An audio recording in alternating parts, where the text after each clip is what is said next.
The world was a blur of steel and speed.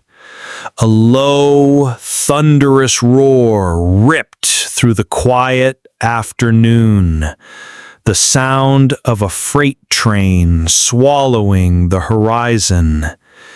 It was a monster of metal, unstoppable, unthinking.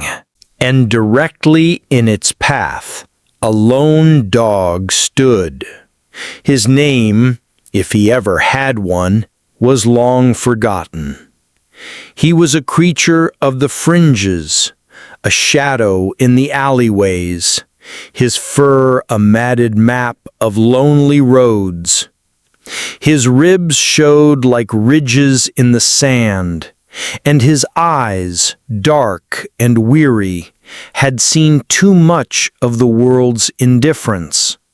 But in this moment, they were fixed on the approaching train with a terrifying stillness. Then he did the unthinkable. He didn't run from the tracks, he jumped onto them. A collective gasp rose from the few passengers staring out the windows. The train conductor, a man named Frank, with lines of exhaustion etched around his own eyes, slammed on the emergency brake. The screech was a symphony of pure agony. Metal screamed against metal, a piercing, soul-shattering sound that tore through the air. Sparks flew like 1,000 angry fireflies. Frank braced himself, his heart a cold, hard knot in his chest. He had seen this before. A deer, a lost pet. The sickening thud was always the same. He squeezed his eyes shut, waiting for it. But it never came. An eerie silence fell, broken only by the panting of the massive engine. The train had stopped. Frank opened his eyes, his hands trembling. He peered out, expecting to see a tragedy painted on the tracks. But what he saw made no sense. The dog was there, just inches from the colossal steel bumper, alive. It was standing perfectly still, its body rigid, sheltering something beneath it. Frank's breath caught in his throat. He had to see.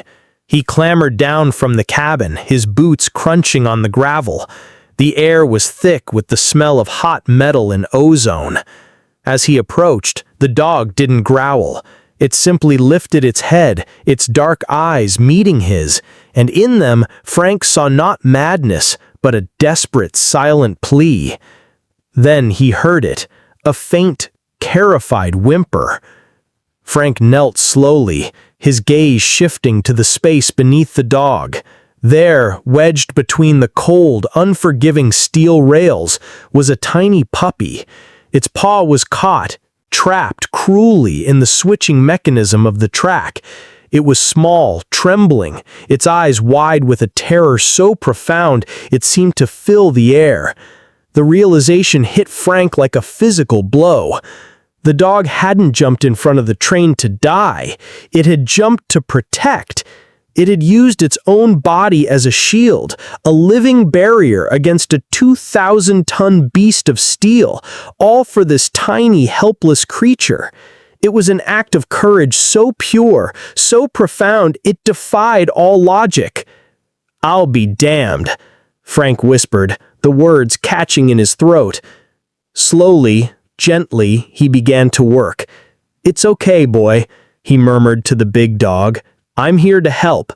The dog watched his every move, a silent, trusting guardian. Frank carefully, painstakingly, worked the puppy's paw free from the metal jaws of the track. Finally, with a soft click, it was loose. The puppy, freed from its prison, immediately burrowed into the bigger dog's side, seeking comfort. The big dog lowered its head, nudging the little one with a tenderness that seemed impossible for a creature so weathered by hardship. He licked the puppy's head, then turned and looked at Frank. He took a hesitant step forward and licked Frank's outstretched hand. From the train windows, the passengers watched, their faces pressed against the glass. The initial horror had melted away, replaced by a wave of stunned, silent reverence. They were witnessing not a tragedy, but a miracle of love and loyalty. Frank knew he couldn't leave them. These two souls, bound by a moment of impossible bravery, belonged together. They deserved a second chance. He scooped the tiny puppy into his arms and looked at the bigger dog. "Come on, hero," he said, his voice thick with emotion. The dog, who had never known a kind word or a gentle hand, seemed to understand. He followed Frank, his weary gait a little lighter now. As they walked away from the silent train, it was clear that something incredible had happened on those tracks.